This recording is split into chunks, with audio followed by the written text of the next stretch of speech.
गीत पुस्तकम 138 संगीतम भजन संगीता 138वां वचन अध्याय 2 वचनम दूसरा वचन हम पढ़ेंगे। हालेलुया। हालेलुया। संगीत पुस्तकम 138 भजन संगीता 138 का दूसरा वचन हम पढ़ेंगे। நான் உங்களுக்காக வாசிக்கிறேன். मैं आपके लिए पढ़ती हूँ। உமது பரிசுத்த ஆலயத்திற்கு நேராக நான் பணிந்து உமது கிருபையின் நிமித்தமும் உமது உண்மையின் நிமித்தமும் உமது நாமத்தை துதிப்பேன். உமது சகல பிரஸ்தாபத்தை பார்க்கிலும் உமது வார்த்தையை நீர் மகிமைப்படுத்தி இருக்கிறீர். मैं तेरे पवित्र मंदिर की ओर दंडवत करूंगा और तेरी करुणा और सच्चाई के कारण तेरे नाम का धन्यवाद करूंगा, क्योंकि तूने अपने वचन को अपने बड़े नाम से अधिक महत्व दिया है। இதுல தலைப்பில் எழுதி இருக்குது, இது தாவீதின் சங்கீதம் என்று தலைப்பில் எழுதி இருக்கு. यहाँ सूचना पर दिया है कि ये दाऊद का भजन संगीता है। ये தாவீது என்ன சொல்கிறான்? ஆண்டவரே, நான் உம்முடைய ஆலயத்திற்கு நேராக நான் பணிந்து கொள்ளுவேன். दाऊद इस भजन संगीता में क्या कहते हैं कि है पवित्र है परमेश्वर, तेरे पवित्र मंदिर की ओर मैं दंडवत करता हूँ। உமது கிருபையின் நிமித்தம், तेरी करुणा के अनुसार, உமது உண்மையின் நிமித்தம், तेरी सच्चाई के अनुसार உமது நாமத்தை துதிப்பேன். तेरा नाम का धन्यवाद करूंगा। அழகா சொல்றான் பாருங்க. बहुत अच्छी रीति से यहाँ पर बोला है उसने। கவனிங்க. सभी लोग यहाँ पर ध्यान दीजिए। உம்முடைய பரிசுத்த ஆலயத்திற்கு நேராக நான் பணிந்து கொள்ளுவேன். तेरे पवित्र मंदिर की ओर मैं दंडवत करूंगा। ஆண்டவருடைய ஆலயம் பரிசுத்தமானது, அந்த பரிசுத்த ஆலயத்திற்கு நேராக நான் பணிந்து கொள்ளுவேன் என்று அவன் தன்னைத்தானே தேவனுக்கென்று தேவனுடைய ஆலயத்திற்கென்று अर्पणिக்கிறான். परमेश्वर का मंदिर जो है वो पवित्र होता है और दाऊद कहता है कि उस पवित्र मंदिर की ओर मैं अपने आप को दंडवत करता हूँ। உமது கிருபையின் நிமித்தம், तेरे करुणा के कारण, உமது உண்மையின் நிமித்தம், तेरे सच्चाई के कारण உமது நாமத்தை நான் துதிப்பேன் என்று சொல்கிறான். तेरा नाम का मैं धन्यवाद करूंगा, ऐसे दाऊद ने कहा है। சொல்றான், உங்க உண்மையின் நிமித்தம், तेरे सच्चाई के कारण, உமது கிருபையின் நிமித்தம், तेरे करुणा के कारण உமது நாமத்தை நான் துதிப்பேன். तेरे नाम को मैं धन्यवाद करूंगा। பாருங்க, ஆண்டவர் நமக்கு அருளின அந்த கிருபை, ஆண்டவர் நமக்கு கொடுத்த அந்த உண்மையின் நிமித்தம் நாம் தேவனுடைய நாமத்தை தொழுது கொள்ளணும், அவரை துதிக்கணும் என்று ஆண்டவர் விரும்புகிறார். परमेश्वर ऐसा चाहता है कि परमेश्वर ने हमें दिया हुआ उस अनुग्रह और उस सच्चाई के कारण हम परमेश्वर के नाम को धन्यवाद करें। இதெல்லாம் சொல்லிட்டு ये सब कहने के बाद கீழே ஒரு வார்த்தை அவன் சொல்லுகிறான். नीचे एक और शब्द वहाँ पर कहा गया है, உமது சகல பிரஸ்தாபத்தை பார்க்கிலும் तेरे सब बड़े नामों से भी अधिक உம்முடைய வார்த்தையை நீர் மகிமைப்படுத்தி तेरे वचन को तू महत्व देता है। இந்த பூமியிலே ஆண்டவர் எல்லாவற்றை பார்க்கிலும் इस धरती में परमेश्वर सभी से भी अधिक ஒன்றை மகிமைப்படுத்தி இருக்கிறார், ஒன்றை முக்கியப்படுத்தி இருக்கிறார் என்றால் एक चीज को परमेश्वर ने महत्व दिया है तो அது தேவனுடைய வார்த்தை. वो परमेश्वर का वचन है। அவர் தம்முடைய வார்த்தையை மகிமைப்படுத்தி இருக்கிறார். परमेश्वर ने अपने वचन को महत्व दिया है। ராஜாவின் வார்த்தை எங்கேயோ அங்கே அதிகாரம் உண்டு. राजा का वचन जहाँ पर है वहाँ पर अधिकार होता है। இது தேவனுடைய வார்த்தை. ये परमेश्वर का शब्द है। என்ன வார்த்தை? ये किसका शब्द है? ராஜாவின் வார்த்தை எங்கேயோ அங்கே அதிகாரம் உண்டு. राजा का जो वचन जहाँ पर है वहाँ पर अधिकार होता है। ஆண்டவருடைய சத்தம் எங்கே உண்டோ அங்கே மகிமை உண்டு. परमेश्वर का जो शब्द आवाज जहाँ पर है वहाँ पर महिमा है। ஆண்டவருடைய வார்த்தை எங்கே உண்டோ அங்கே ஆண்டவருடைய அதிகாரம் உண்டு. परमेश्वर का आवाज या वचन जहाँ पर है वहाँ पर महिमा होता है। காரணம், இந்த பூமியில எல்லாவற்றை பார்க்கிலும் தம்முடைய வார்த்தை அவர் மகிமைப்படுத்தி இருக்கிறார், முக்கியப்படுத்தி இருக்கிறார். कारण कि इस धरती में जो भी कुछ है वो सब से परमेश्वर ने अपने वचन को उन्होंने महत्व दिया है। இந்த பூமியில அவர் தம்முடைய வார்த்தையை தான் மிகுந்த விசேஷமா வச்சிருக்கிறார். इस धरती में परमेश्वर ने अपने वचन को ही विशेष रूप से रखा है। ஹல்லேலூயா. हालेलुया। நம்ம வீடுகள்ல நம்முடைய வீட்டின் தலைவர்கள், குடும்ப தலைவர்கள் என்ன சொல்லுவோம்? हमारे घर में जो हमारे घर के जो बड़े हैं, सिर है, उनको हम क्या बोलते हैं? அவங்க சொல்லுவாங்க, நான் சொல்றதா இந்த வீட்டில் நடக்கணும். वो कहते हैं कि मैं जो बोलता हूँ वही इस घर पे चलेगा। பிள்ளைகளை பார்த்து சொல்லுவோமா இல்லையா? बच्चों को देखकर कहते हैं ना। குடும்பத்தில் இருக்கிற ஒவ்வொரு தனிப்பட்ட நபரை பார்த்து சொல்லுவோம், இது ஏன் வீடு, ஏன் அதிகாரம், என்னுடைய ராஜ்யம், நான் சொன்னதா நடக்கும். घर में जो बड़े होते हैं वो अपने छोटे लोग से कहते हैं कि ये घर मेरा है, मैं जो बोलता हूँ वही होगा, ये मेरे हिसाब से ही चलेगा। அப்படிதானே? ऐसा ही है ना? ரோட்ல போறவெல்லாம் வந்து அவன் இஷ்டத்தை நம்ம வீட்டில் நடத்திட்டு போயிட்டானா எப்படி இருக்கும்? अगर बाहर आने जाने वाले सब हमारे घर पर उसकी इच्छा को पूरा करेंगे तो कैसा रहेगा? அவன் சொன்னதெல்லாம் நம்ம வீட்டில் நடந்தா वो जो कहेगा वो अपने घर में होगा, चलेगा क्या? கொஞ்சம் யோசித்து பாருங்க. आप जरा सोच कर देखिए। அதுபோல இந்த பூமியை படைத்தவர், வானத்திலும் பூமியிலும் சகல அதிகாரம் படைத்த தேவன் நம்முடைய சரீரமாய் இருக்கிற இந்த ஆலயத்தில், இந்த வீட்டில் தேவனுடைய வார்த்தையை அவர் வைத்து நம்மை அவர் கனப்படுத்துகிறார். इसलिए परमेश्वर जो इस पृथ्वी को और इस संसार को, आकाश को बनाया है और जो हमारे अंदर है, वो परमेश्वर अपने इच्छा को, योजना को पूरा करता है।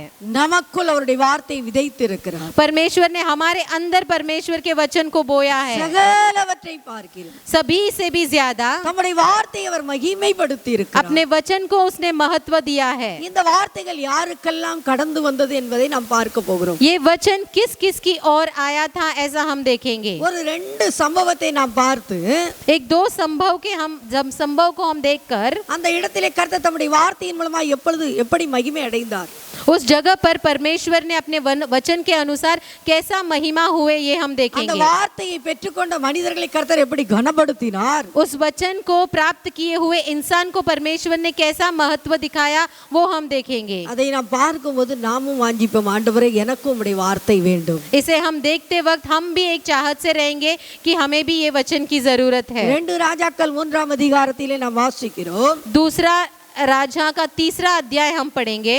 இந்த இடத்திலே 3 ராஜாக்கள் சேர்ந்து சண்டைக்கு போகிறார்கள். इस जगह पर हम देखेंगे 3 राजाएं मिलकर युद्ध के लिए जा रहे हैं। 3ஆம் அதிகாரம் 9ஆம் வசனத்திலே நான் உங்களுக்காய் வாசிக்கிறேன். 3रा अध्याय 9वें वचन से हम पढ़ेंगे। அப்படியே இஸ்ரவேலின் ராஜாவும் யூதாவின் ராஜாவும் ஏதோமின் ராஜாவும் சேர்ந்து போனார்கள். ஆனாலும் அவர்கள் 7 நாள் சுற்றி திரிந்தபோது அவர்களை பின் செல்கிற இராணுவத்துக்கும் மிருக ஜீவன்களுக்கும் தண்ணீர் இல்லாமல் போயிற்று. அப்பொழுது இஸ்ரவேலின் ராஜா, ஐயோ, இந்த 3 ராஜாக்களையும் கர்த்தர் மோவாபியரின் கையில் ஒப்பு கொடுக்க வரவழைத்தாரே என்றான். तब इज़राइल का राजा और यहूदा का राजा और एदोम का राजा चले और सब 7 दिन तक घूमकर चल चुके। तब सेना और उसके पीछे पीछे चलने वाले पशुओं के लिए कुछ पानी न मिला और इज़राइल के राजा ने कहा, हाय, यहोवा ने इन तीनों राजाओं को इसलिए इकट्ठा किया कि उनको मोआब के हाथ में कर दे। மோவாபியரோடு கூட சண்டை போட இந்த 3 ராஜாக்களும் கடந்து செல்கிறார்கள். मोआब के साथ लड़ाई करने के लिए ये 3 राजाएं जा रहे हैं। ஒன்று இஸ்ரவேலின் ராஜா, एक है इज़राइल का राजा, இரண்டாவது யூதாவின் ராஜா, दूसरा है यहूदा का राजा, மூன்றாவது ஏதோமின் ராஜா. तीसरा है एदोम का राजा। இவங்க 7 நாள் அந்த இடத்தை சுற்றி திரிகிறார்கள். ये लोग 7 दिन उस जगह को घूम कर आ रहे हैं। அந்த 7 நாள் சுற்றி திரிந்த போது ये 7 दिन जब घूम कर आ चुके थे, அவர்களை பின் செல்கிற இராணுவத்துக்கும் மிருக ஜீவன்களுக்கும் தண்ணீர் இல்லாமல் போயிற்று. तो उनके पीछे पीछे जो सेनाएं और पशुएं जो जा रही थी, उनको पानी की कमी हो गई। ஹல்லேலூயா. हालेलुया। இப்படி ஒரு குறை இருந்தனா நம்ம என்ன செய்வோம்? ऐसा एक कमी आ गई तो हम क्या करते हैं? நம்முடைய குடும்பத்தில் நாம் குடும்ப தலைவனாய் இருக்கிறோம், குடும்ப தலைவியாய் இருக்கிறோம். हम हमारे घर में एक घर के एक बड़े हैं और बड़े लोग हैं। நம்ம என்ன செய்வோம்? நம்முடைய குடும்பத்துல சில குறைகள், சில பொருளாதார குறைவுகள் இருந்தா நம்ம என்ன செய்வோம்? अगर हमारे घर में कुछ कमी आ गई तो हम क्या करेंगे? என்ன செய்வோம்? क्या करेंगे अगर हमारे घर में कुछ आर्थिक कमी आ गई तो? என்ன செய்வோம் சொல்லுங்க? ஜெபிப்போம். அடுத்தது प्रार्थना करेंगे। और क्या करोगे? இந்த இடத்துல இவங்க என்ன செய்றாங்க பாருங்க. इस जगह पर इन्होंने क्या किया है देखेंगे। யோசபாத் சொல்லுகிறான், यहोशापात ने ऐसे कहा, நாம் கர்த்தரிடத்தில் விசாரிக்கும்படி கர்த்தருடைய தீர்க்கதரிசி ஒருவரும் இங்கே இல்லையா? मैं परमेश्वर से पूछने के लिए, क्या परमेश्वर का कोई यहाँ पर नहीं है क्या? பிள்ளை எல்லாம் கவனிங்க.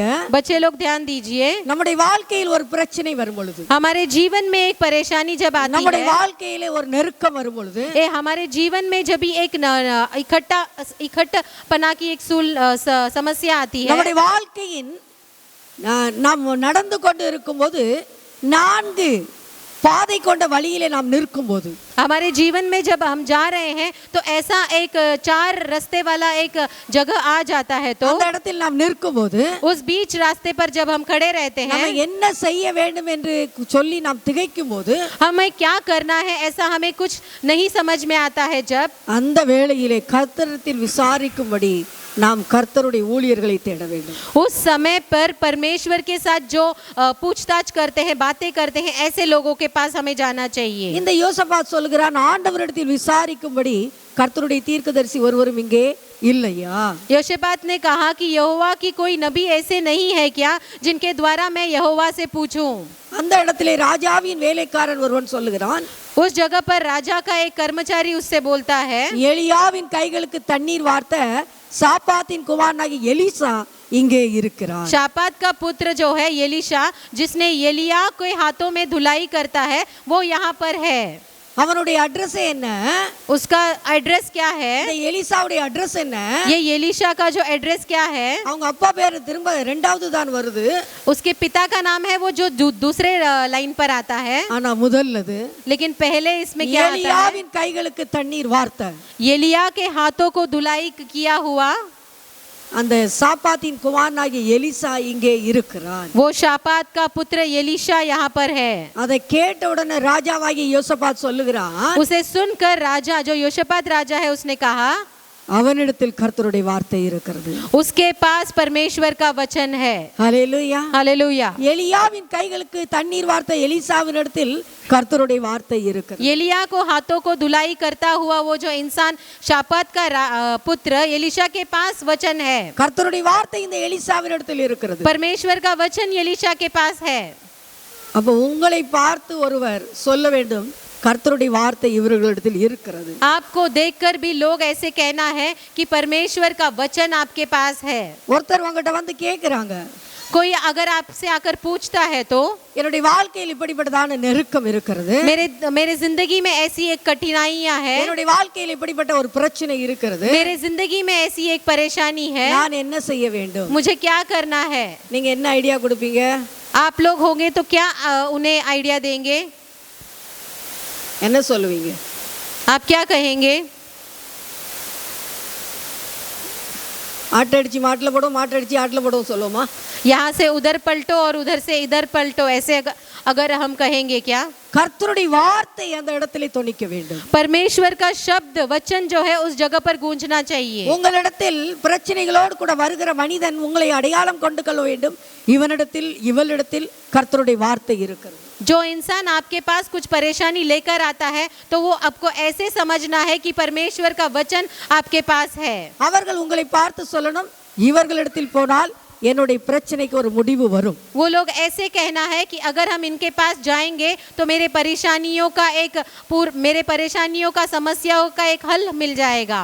சில நேரம் சிலரை பார்த்து இப்படி சொல்லுவாங்க, कभी कभी ऐसे लोग कुछ लोगों को देखकर कहते हैं, இவங்ககிட்ட போனா பிரச்சனை பெருசாயிரும், इनके पास जाएंगे तो हमारा परेशानी और बढ़ जाएगा, இவங்ககிட்ட போனா நம்மளை குழப்பி அப்படியே சாக்கடை குழப்புற மாதிரி குழப்பி விட்டுருவாங்க, इनके पास अगर जाएंगे तो हमें पूरा रीति से वो लोग पूरा हिलाकर हमें और चिंता में डाल देंगे। அப்படிப்பட்டவங்களும் இருக்கிறாங்களா இல்லையா? ऐसे लोग भी दुनिया में है ना।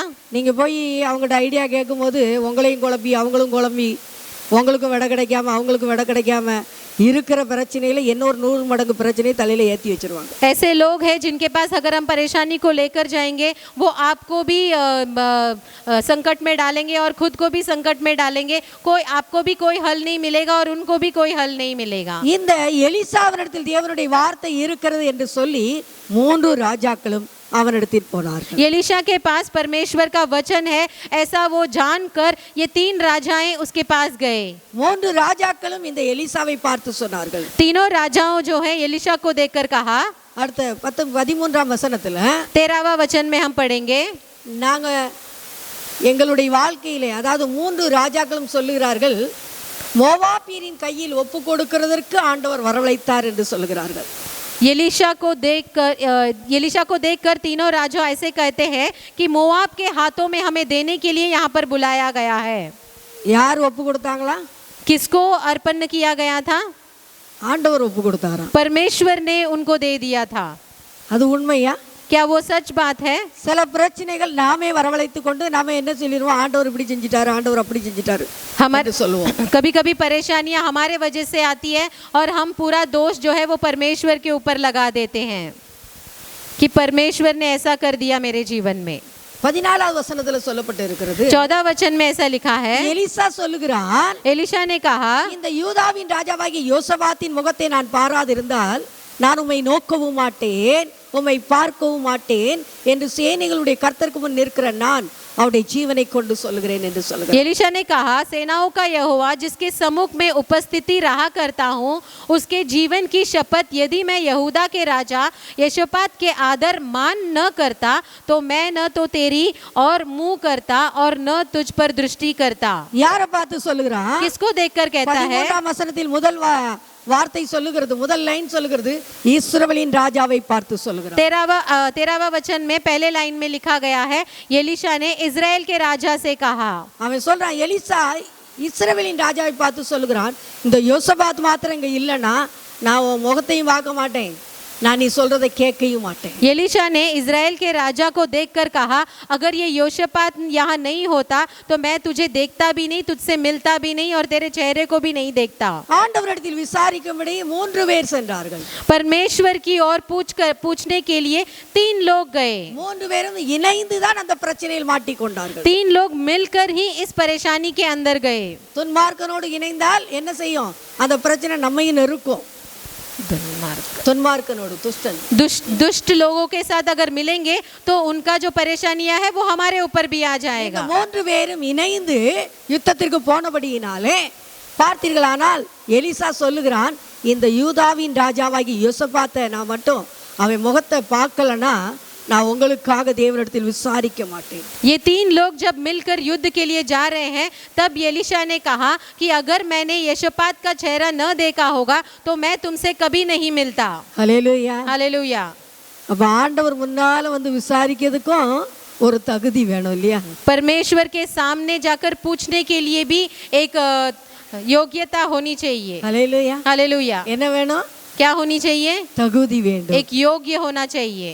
ஆண்டவர்ட்ட விசாரிக்கிறதுக்கே ஒரு தகுதி வேணும்னா, परमेश्वर से पूछने के लिए ही अगर हमें योग्य होना चाहिए तो ஆண்டவருக்கு ஊழியம் செய்ய எவ்வளவு பெரிய தகுதி வேணும்? परमेश्वर की सेवा करने के लिए कितना बड़ा योग्य होना चाहिए। ஹல்லேலூயா, हालेलुया। இந்த இடத்துல பாத்தீங்கன்னா 15வது வசனத்துல எலிசா சொல்லுகிறான், என்னிடத்தில் ஒரு सुरमंडल वाद्यकारனை கொண்டு வாருங்கள்। यहाँ पर 15 वचन में एलिशा कहता है कि मेरे पास एक बाजा बजाने वालों को लेकर आइए। அவர்கள் கொண்டு வந்த பொழுது, जब वो लोग बाजा बजाने वालों को लेकर आए, அந்த सुरमंडल வாத்தியக்காரன் வந்து மியூசிக் வாசித்த பொழுது கர்த்தருடைய கரம் அவன் மேல் இறங்கி வந்தது। जब ये बाजा बजाने वालों ने बाजा बजाया तब परमेश्वर का सामर्थ है उनके ऊपर आ गया। ஹல்லேலூயா, हालेलुया। ஆராதனை நடத்துற பிள்ளைகள் இப்படி வாங்க, உங்க முகம் தெரியல, 3 பேருங்க வாங்க। आराधना चलाने वाले बच्चे यहाँ पर आके बैठिए। உங்க 3 பேருடைய முகமும் எனக்கு தெரிய மாட்டேங்குது, வாங்குங்க। பாருங்க, நீங்கள் ஆராதனை நடத்தும் போது கர்த்தருடைய கரம் இறங்கி வருகிறது। देखिए, जब आप आराधना चलाते हो तो परमेश्वर का हाथ आपके ऊपर आता है। நீங்க மியூசிக் வாசிக்கும் போது கர்த்தருடைய கரம் அந்த இடத்தில் இறங்கி வருகிறது। जब आप परमेश्वर के लिए बाजा बजाते हो तो परमेश्वर का महिमा उतर कर आता है। ஹல்லேலூயா, हालेलुया। அந்த இடத்துல சொல்லுகிறான், ஒரு சுரமண்டல வாத்தியக்காரனை என்னிடத்தில் கொண்டு வாருங்கள், அவன் வந்து வாசித்த பொழுது கர்த்தருடைய கரம் எங்க இறங்கிச்சுதான்? எலிசாவின் மேல் இறங்கினது। यहाँ पर लिखा है कि मेरे पास एक बाजा बजाने वालों को लेकर आइए, और जब वो बाजा बजाने लगा तो परमेश्वर का हाथ जो है वो एलिशा के ऊपर आ गया। அப்ப நீங்க பாடல்களை பாடி தேவனை ஆராதிக்கும் போது அந்த இடத்தில் கர்த்தருக்கு வழிகளை செவ்வைப்படுத்துகிறீர்கள்। जब आप परमेश्वर के लिए गीत गाकर परमेश्वर की आराधना करते हो तो आप परमेश्वर के लिए आशीषदायक बनने के लिए एक राह उत्पन्न करते हो। அந்த இடத்துல வழிகளை ஆயத்தம் பண்ணுகிறீர்கள்। वो उस जगह पर एक रास्ते को आप बनाते हो। ஆண்டவர் இறங்கி வருவதற்கு நீங்கள் வழிகளை ஆயத்தப்படுத்துகிறீர்கள்। परमेश्वर उतर कर आने के लिए आप राह बनाते हो। இந்த இடத்தில் வந்து ஆராதிக்கும் போது, इस जगह पर आकर आराधना करते இந்த समय, இடத்துல ஆராதனை நடத்த இறங்கி வரும் பொழுது, इस जगह पर आराधना करने के लिए उतर कर आते समय திறமைகளை காட்டுவேன் என்று அல்ல, मेरी जो ताकत को दिखाने के लिए नहीं, ராகமான வார்த்தையை, ராகமான குரலை காட்டுவேன் என்று சொல்ல அல்ல, मेरे सुर को दिखाने के लिए नहीं, தேவனுக்கு பயந்து परमेश्वर के भय को मानने தேவனை का, நான் ஆராதிக்க வந்திருக்கிறேன், परमेश्वर को मैं आराधना करने के लिए आई அவருக்கு நான் हूँ, பலிகளை செலுத்த வந்திருக்கிறேன், उसको मैं स्तुति की बलि चढ़ाने आई அவருடைய हूँ, இருதயத்தை நான் மகிழ்ச்சியாக்க வந்திருக்கிறேன். परमेश्वर को हृदय को मैं खुश करने के लिए आई அந்த ஒரு हूँ। எண்ணத்தோடு கூட நாம் இறங்கி வந்து அவரை ஆராதிக்கும் போது கர்த்தருடைய கரம் அந்த இடத்தில் இறங்கி வரும். अगर इस प्रकार के सोच के साथ अगर हम आराधना करेंगे तो परमेश्वर का हाथ नीचे उतर कर आएगा। ஹல்லேலூயா. हालेलुया। ஆண்டவரை முழு உள்ளத்தோடும் முழு இருதயத்தோடும் முழு பலத்தோடும் முழு கருத்தோடும் முழு சிந்தையோடும் நாம் அவரை ஆராதிக்கும் போது परमेश्वर को पूरे हृदय से, पूरे बल से, पूरे सोच विचार से जब हम आराधना करेंगे, அந்த இடத்தில் கர்த்தருடைய கரம் இறங்கி வருகிறது. उस जगह पर परमेश्वर का हाथ उतर कर आता है। நீங்கள் ஆராதிக்கும் போது, आप जब आराधना करते हो, நீங்கள் ஆராதனை நடத்தும் போது जब आप आराधना चलाते हो, தேவனுடைய ஆவியானவர் परमेश्वर का पवित्र आत्मा இறங்கி வந்து அவருடைய வார்த்தைகளை சொல்லப் போகிறார். उतर कर आकर उसके वचन को बताते हैं। ஒருவர் தேவையோடு கூட தேவனுடைய வார்த்தைக்காய் காத்திருக்கிறார்கள். कोई लोग जो है जरूरत के साथ परमेश्वर की वचन की ओर राह देखते மூன்று हैं। ராஜாக்களும் தேவனிடத்தில் விசாரிக்கும்படி வந்திருக்கிறார். 3 राजाएं परमेश्वर से पूछने के लिए आए थे। அவன் உடனே அப்படியே பார்த்தோன்னு சொல்லிட்டான், சொல்லல, அப்படி சொல்றாரு இப்படி சொல்றாரு சொல்லல. ऐसे उन्हें देखकर परमेश्वर ऐसे कह रहे हैं, वैसे कह रहे हैं करके एलिशा ने नहीं बताया। அவன் சொன்னான், ஆண்டவரை ஆராதிக்கும்படி ஒரு இசை வாசிக்கிற ஒரு மனிதனை கொண்டு வாருங்கள். उन्होंने कहा कि एक बाजा बजाने वालों को, परमेश्वर के नाम की महिमा करने वालों को लेकर आइए मेरे सामने। கர்த்தருடைய கரம் இறங்கி வந்த பொழுது परमेश्वर का हाथ जब उतर कर आया, 16வது வசனத்துல சொல்லப்பட்டிருக்கு, 16 वचन में लिखा गया है, கர்த்தர் உரைக்கிறது என்னவென்றால், परमेश्वर ने ऐसा गड़गड़ाया, இந்த பள்ளத்தாக்கிலே எங்கும் வாய்க்கால்களை வெட்டுங்கள், ये सब नाले में तुम लोग इतना खोदो, நீங்கள் காற்றையும் காண மாட்டீர்கள், आप लोग हवा को भी नहीं देखोगे, மழையையும் காண மாட்டீர்கள், आप बारिश को भी नहीं देखोगे, ஆனாலும் நீங்களும் உங்கள் ஆடு மாடுகளும் உங்கள் மிருக ஜீவன்களும் குடிக்கும்படிக்கு இந்த பள்ளத்தாக்கு தண்ணீரால் நிரப்பப்படும் என்று சொன்னார். लेकिन आप लोग, आपकी सेनाएं, आपके पशु पक्षी सब पानी पीकर तृप्त होने के लिए ये नाले में पूरा पानी भर जाएगा। இது கர்த்தரின் பார்வைக்கு அற்ப காரியம். ये परमेश्वर के लिए बहुत ही छोटा चीज है। மோவாபியரும் உங்கள் கையில் ஒப்பு கொடுப்பார். मोआब को भी तेरे हाथों में देंगे। ஹல்லேலூயா. हालेलुया। உங்களுடைய தேவைகளையும் கர்த்தர் சந்திப்பார். आपके जरूरतों को भी परमेश्वर पूरा करेगा। அது மாத்திரமல்ல, इतना ही नहीं, உங்களுடைய எதிரிகளையும் உங்கள் கையில் ஒப்பு கொடுப்பார். आपके दुश्मन को भी आपके हाथों में दे देंगे। இது கர்த்தருடைய பார்வையில் எப்படிப்பட்டதாம்? ये परमेश्वर की नजर के सामने कैसा है? அற்ப காரியம். बहुत ही आसान चीज है। ஆண்டவருடைய சமூகத்தில் இது அற்ப காரியமாய் இருக்கிறது. परमेश्वर के सम्मुख के लिए ये बहुत ही आसान चीज है। ஆகையினால் நீங்கள் கேளுங்கள், உங்களுடைய இருதயத்தை ஆயத்தப்படுத்திக் கொள்ளுங்கள், கர்த்தர் பெரிய காரியம் செய்ய போகிறார். इसलिए आप पूछिए और आपके हृदय को आप तैयार कीजिए, परमेश्वर बड़े काम करेंगे। ஹல்லேலூயா. हालेलुया। எலிசாவினிடத்தில் கர்த்தருடைய வார்த்தை இருந்தது. एलीशा के पास परमेश्वर का वचन था। அவனை தேடி 3 ராஜாக்கள் சேர்ந்து வந்தார்கள். उसे खोज कर 3 राजाएं उसके पास आए। என்று நான் உங்களை பார்த்து கேட்கிறேன், आज आपको देखकर मैं पूछती हूँ, உங்களை தேடி யார் வரா? आपको ढूंढकर कौन आता है? உங்களை பார்த்து கேட்கிறாங்களா மனிதர்கள்? क्या लोग आपको देखकर पूछते हैं? உங்களிடத்தில் ஆண்டவர் பேசினாரா? क्या परमेश्वर ने आपसे बातें किया? நான் அதிகமா ஜனங்களிடத்துக்கு போன் பண்ணி பேசும்போது கேட்பேன், ஜெபிச்சிங்களா, ஆண்டவர் பேசினாரா? मैं बहुत सारे समय पे जब मैं फोन करके पूछती हूँ तो मैं ये पूछना भूलती नहीं हूँ कि आपने प्रार्थना किया है क्या? परमेश्वर ने आपके साथ बात किया है क्या? ஆண்டவர் வார்த்தை கொடுத்தாரா? परमेश्वर ने वचन को दिया है क्या? ஆண்டவர் பேசினாரா? परमेश्वर ने आपसे बातें की है क्या? ஆண்டவருடைய வார்த்தை உங்களுக்குள் இருக்கிறதா? परमेश्वर का वचन आपके अंदर है क्या? ஹல்லேலூயா. हालेलुया। பக்கத்துல இருக்கிறவங்கள பார்த்து கேளுங்க, बगल में रहने वालों को देखकर पूछिए, உன்ட ஆண்டவருடைய வார்த்தை இருக்கிறதா? तेरे पास प्रभु का वचन है क्या? உங்ககிட்ட ஆண்டவருடைய வார்த்தை இருக்கிறதா? आपके पास प्रभु का वचन है क्या? இன்னைக்கு யாரெல்லாம் ஜெபம் பண்ணீங்க? आज कौन कौन प्रार्थना किए? நீங்க சொல்லலாம், காலையில ஞாயிற்றுக்கிழமை இதெல்லாம் நீங்க கேட்க கூடாது. आप ऐसे कह सकते हैं कि इतवार के दिन आप ये सब मत पूछिए, கேட்காதீங்க. मत पूछिए। நாங்க எழும்புறதே லேட்டு, मैं देर से उठती हूँ, அதுக்கப்புறம் சமைக்கணும். उसके बाद मुझे खाना पकाना है, நீங்க வேற சொல்லுவீங்க டயத்துக்கு வரணும். நீ और आप कहते हैं कि समय पर आइए। இதுல வீட்டுல எங்க ஜெபிக்க? इसमें कहा मैं प्रार्थना करूं? அப்படி சொல்லக்கூடாது. ऐसे मत कहिए। நீங்கள் தேவனிடத்திலிருந்து அந்த ஜீவ அப்பமாகிய வார்த்தையை பெற்றுக்கொள்ளணும். आप लोग परमेश्वर से वो जीवन का जो रोटी है उसे प्राप्त करना है। ஹல்லேலூயா. हालेलुया। நேத்து பொங்கி வச்சதை நம்ம தண்ணி ஊத்தி வச்சிருவோம். कल जो हमने पकाया है उसे हम पानी डालकर रख देते அத हैं। நம்ம என்ன சொல்லுவோம்? அது பழசும்போம். उसे हम क्या कहते हैं कि वो पुराना है।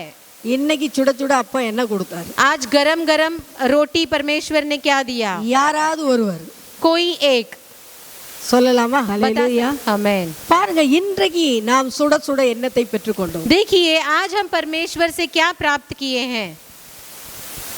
ஆண்டவர் இன்று உங்கள் தனிப்பட்ட விதத்தில் உங்களிடத்தில் என்ன பேசினார்? परमेश्वर आपसे, परमेश्वर अकेलेपन में क्या आपसे बात करते हैं। நீங்க பைபிள் வாசிக்கும் போது, आप शास्त्र पढ़ते समय, நீங்க எழும்பும் போதே உங்களுக்குள்ளே இருக்கிற ஆவியானவர் உங்களுக்குள்ளே பேசுவார். जब आप सुबह उठते हैं तो पवित्र आत्मा आपके साथ बातें करता है। இதுக்கெல்லாம் எங்க நேரம் இருக்கு? इसके लिए कहाँ पर समय है? இதுக்கெல்லாம் எங்க டைம் இருக்குது? इसके लिए कहाँ पर हमारे पास சொல்ல टाइम है? போனீங்கன்னா இடுப்புக்குள்ள அப்படியே வலி இருக்குது. अगर पूछेंगे तो कमर के नीचे बहुत ही दर्द होता है। இந்த வலியை நான் பார்க்கையா, அவர் என்ன பேசினார்னு நான் கேட்கையா? ये दर्द के ऊपर मैं ध्यान दूं या परमेश्वर मुझसे क्या बातें करता है उस पर ध्यान दूं। ஹல்லேலூயா. हालेलुया। கர்த்தருடைய வார்த்தை உங்களுக்குள் இருக்குமானால் अगर परमेश्वर का वचन आपके अंदर है तो ஜனங்கள் உங்களை தேடி வருவார்கள். लोग आपको ढूंढ कर आएंगे। உங்களுக்குள்ள கர்த்தருடைய வார்த்தை நீங்கள் சேமித்து வைக்க வேண்டும். आपके अंदर परमेश्वर के वचन को इकट्ठा कर कर रखना है। அன்றன்னைக்கு தேவையான வார்த்தைகள் அந்த சேமித்து வைக்கப்பட்டதிலிருந்து எடுத்து தருவார். परमेश्वर हर एक दिन जो परमेश्वर आपने इकट्ठा करके रखा है उसमें से निकाल कर आपको देंगे। ஹல்லேலூயா. हालेलुया। பானையில இருந்தாதான் கரண்டியில வரும். अगर कटोरी में होगा तो ही वो चम्मच में आएगा। அப்ப இருதயம் என்னும் இந்த பாத்திரத்தில் நீங்கள் சேமித்து வைப்பீர்களானால், तो ये हृदय भरा हुआ हमारा एक कटोरी में अगर आप इकट्ठा कर कर रखोगे तो இன்றைக்கு தேவையான வார்த்தை அதிலிருந்து எடுத்து உங்களுக்கு தரப்படும். आज जो आपको जरूरत है उसमें से निकाल कर आपको दिया நீங்கள் जाएगा। வேத வாசிக்கும் போது கர்த்தர் பேசுவார். आप शास्त्र पढ़ते वक्त परमेश्वर आपसे बातें இந்த करेंगे। எலிசாவினிடத்தில் கர்த்தர் பேசினார். ये एलीशा के पास परमेश्वर ने बातें की। வேத வசனம் சொல்லுகிறது, शास्त्र कहता है அவன் சொன்னபடியே நடந்தது. जैसा वो उसने कहा वैसे ही वो हो गया। அதுபோலவே நீங்கள் தேவனுடைய வார்த்தை சுமந்து கொண்டு போவீர்களானால், ऐसे ही अगर आप वचन को उठाकर चलते रहेंगे तो அந்த வார்த்தை நிமித்த கர்த்தர் உங்களை கனப்படுத்துவார். उस वचन के निमित्त परमेश्वर आपको महिमा करेंगे। நீங்கள் வார்த்தையை சுமந்தீர்களானால், अगर आप वचन को आप उठाकर चलोगे तो வார்த்தை உங்களை சுமக்கும் என்று தேவன் சொல்லுகிறார். वचन आपको उठाकर चलेगा, ऐसे वचन कहता है। இரண்டாவது நாம் பார்த்தோமானால் யோசுவாவை பார்க்கிறோம். நாம் दूसरा अगर एक संभव को देखेंगे तो यहोशू के बारे में हम देखेंगे। யோசுவா எழுதின புஸ்தகம் यहोशू का लिखित सुसमाचार 3ஆம் அதிகாரம் 3 अध्याय 7ஆம் வசனம். 7वें वचन को हम पढ़ेंगे। கர்த்தர் யோசுவாவை நோக்கி சொல்லுகிறார், परमेश्वर यहोशू को देखकर कहता है, நான் மோசேயோடு இருந்தது போல உன்னோடு இருப்பேன் मैं जैसे मूसा के साथ था वैसे ही मैं तेरे साथ भी रहूंगा। என்பதை இஸ்ரவேல் எல்லாரும் அறியும்படிக்கு ऐसा इजराइल सब जान ले, இன்று அவர்களுடைய கண்களுக்கு முன்பாக உன்னை நான் மேன்மைப்படுத்துவேன். आज उनके आंखों के सामने मैं तुझे प्रशंसा करूंगा। இந்த வார்த்தை யோசுவாவுக்கு கர்த்தர் கொடுக்கிறார். ये जो शब्द है योशुआ को यहोवा ने दिया। யோசுவா சொல்லுகிறார், योशुआ ने कहा, ஆண்டவருடைய சமூகத்திலே காத்திருக்கிறார். परमेश्वर के समूह में वो राह देख रहा है। ஆண்டவர் அவனை பார்த்து சொல்லுகிறார், ये यीशु उसको देखकर कहता है, இஸ்ரவேல் எல்லாருடைய ஜனங்களுக்கு முன்பதாக, इजराइल सभी लोगों के सामने, அவர்களுடைய கண்களுக்கு முன்பதாக उनके आंखों के सामने நான் உன்னை மேன்மைப்படுத்துவேன். मैं तुझे प्रशंसा करूंगा। என்னுடைய வார்த்தை உனக்குள்ளே கடந்து வருகிறது. मेरा शब्द तेरी ओर आ रहा है। 9வது வசனத்திலே யோசுவா இஸ்ரவேல் புத்திரரை நோக்கி சொல்லுகிறார், 9वें वचन में यहोशू ने इजराइल लोगों से कहा, உங்கள் தேவனாகிய கர்த்தருடைய வார்த்தைகளை கேளுங்கள். परमेश्वर यहोवा के वचन को सुनो। பாருங்க, தேவனுடைய வார்த்தை எனக்கு வந்தது என்றால் தான் நான் உங்களிடத்தில் தைரியமாய் சொல்ல முடியும், கர்த்தருடைய வார்த்தையை கேளுங்கள் என்று சொல்ல முடியும். अगर यहो परमेश्वर का वचन मेरी ओर आएगा तब मैं धीरज के साथ कह सकती हूँ कि परमेश्वर की वचन को सुनो। ஆண்டவருடைய வார்த்தை எனக்குள் இருக்கும் என்றால் தான் நான் அதிலிருந்து எடுத்து எடுத்து பிட்டு பிட்டு உங்களுக்கு கொடுக்க முடியும். परमेश्वर का वचन अगर मेरे अंदर होगा तो ही मैं उसे टुकड़ों टुकड़ों में निकाल कर मैं आपको दे सकती हूँ। யோசுவாவினிடத்தில் கர்த்தருடைய வார்த்தை இருந்தது.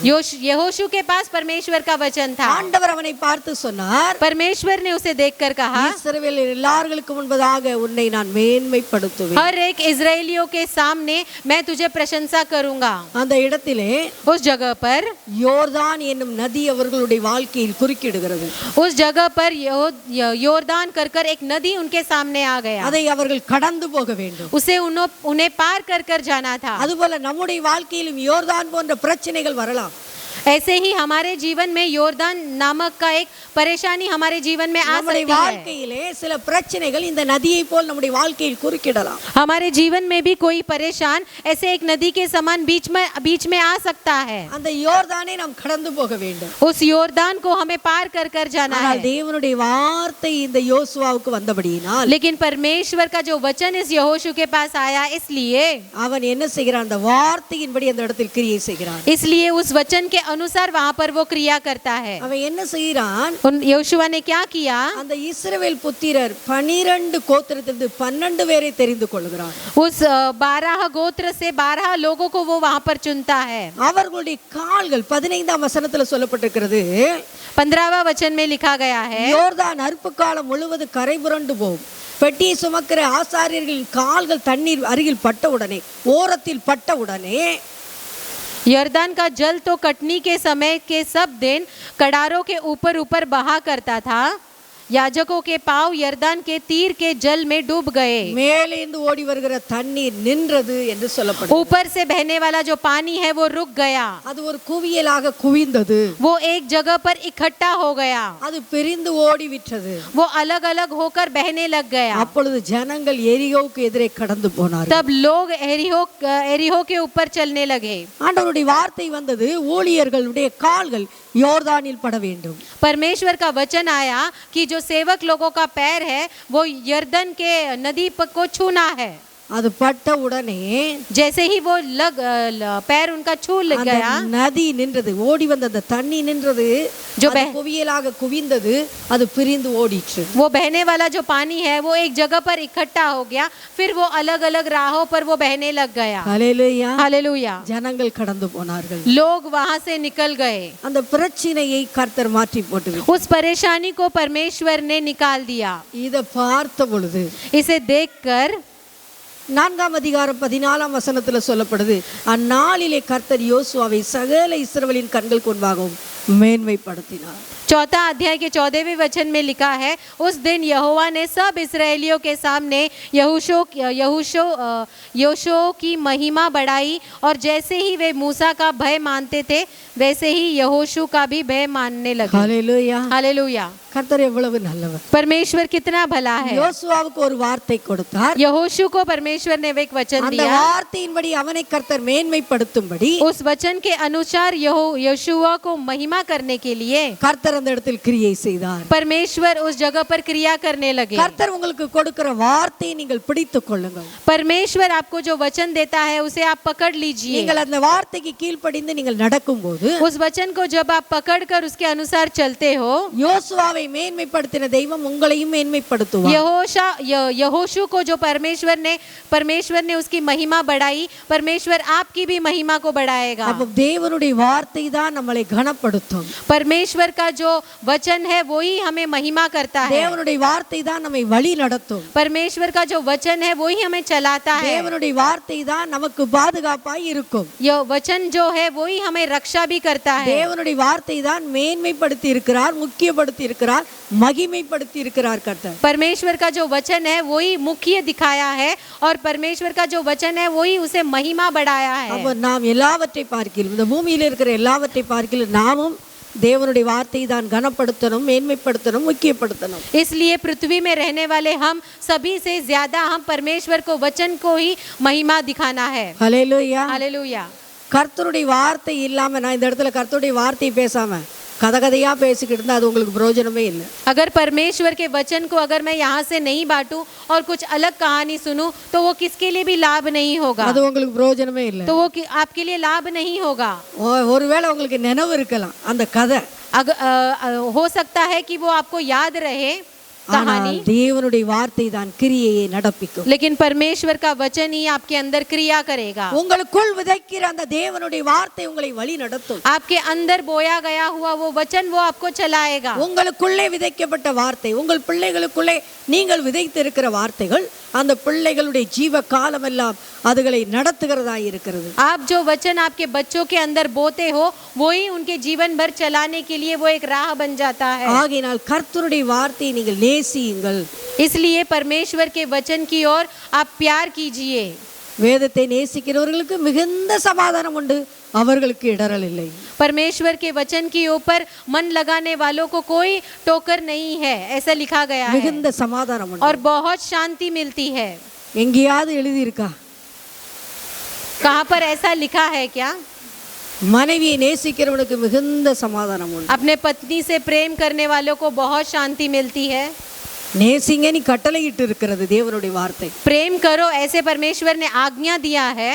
தேவன் சொல்லி இருக்கிறார், மனைவியை உங்களை நீங்க எப்படி நேசிப்பீங்களோ அப்படி நேசிக்கணும்னு தேவனுடைய வார்த்தை நமக்கு போதிக்கிறது. परमेश्वर का वचन हमें ऐसा सिखाता है कि आप आपसे जैसे प्रेम रखते हो वैसे आपकी पत्नी से भी आप प्रेम रखिए। ஆனால் தேவனுடைய வார்த்தையை நேசிக்கிறவர்களுக்கு மிகுந்த சமாதானம் உண்டு. लेकिन परमेश्वर के वचन के ऊपर प्रेम रखने वालों को बहुत बड़ा शांति मिलता है, அதனால் இடறல் இல்லை. उसके लिए कोई टोकर नहीं होगा।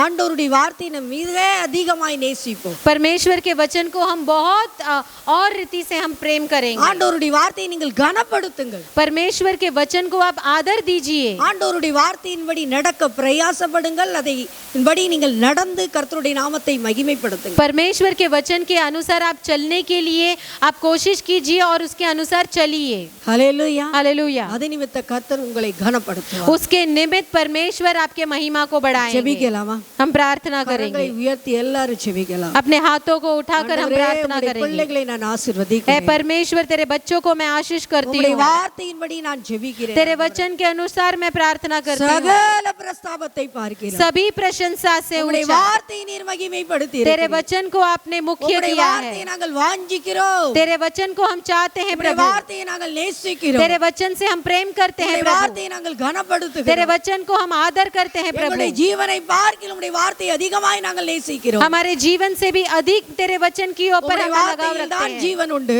तेरे वचन में ही जीवन है, உம்முடைய வார்த்தையில் தான் ஆண்டவரே எங்களை வாழ வழி நடத்துகிற ஆண்டவரை வழி நடத்துதல் உண்டு. तेरा वचन से ही हमें जीने के लिए एक राह दिखाता है। உம்முடைய வார்த்தை தான் எங்களுக்கு முன் செல்கிறதா இருக்கிறது. तेरा वचन ही हमारे आगे आगे चलता है, உம்முடைய வார்த்தை தான் எங்களை சூழ்ந்து கொள்ளுகிறது. तेरे वचन ही हमें घेर लेता है, உம்முடைய வார்த்தையில் இருக்கிற பிரசன்னம் எங்களை வழி நடத்துகிறது. तेरे वचन में रहने वाला उस प्रसन्नता हमें உம்முடைய घेर लेता வார்த்தை है। ஆவியாயும் ஜீவனாயும் இருக்கிறது. तेरा वचन जो है वो आत्मा और जीवन से भरा हुआ இயேசுவே है। உம்முடைய இன்னொரு பெயர் உம்முடைய பெயர் தேவனுடைய வார்த்தை என்பதை परमेश्वर यीशु का नाम और एक नाम है जो वो तेरा शब्द है, ஆகையினால் நாங்கள் உம்மை நேசிக்கிறோம். इसलिए हम तुझसे प्रेम करते உம்முடைய हैं, வார்த்தையை நேசிக்கிறோம். तेरे वचन से हम प्रेम करते हैं। ராஜாவின் வார்த்தை எங்கேயோ அங்கே அதிகாரம் உண்டு. राजा का शब्द जहाँ पर है वहाँ अधिकार है। உம்முடைய வார்த்தை எங்களுக்குள்ளே வேண்டும் என்று சொல்லி நாங்கள் கேட்கிறோம். तेरे वचन को हमारे अंदर चाहिए ऐसे हम அதை प्रार्थना நாங்கள் करते हैं, நேசிக்கிறோம் इसे ஆண்டவரே. हम प्रेम करते हैं प्रभु। உம்முடைய ஜனங்களை நீர் ஆசீர்வதிக்கிறதற்காய் तेरे लोगों को आप आशीष कर रहे हो इसलिए நம்முடைய धन्यवाद। ஜனங்களோடு கூட நீர் பேசுகிறதற்காய்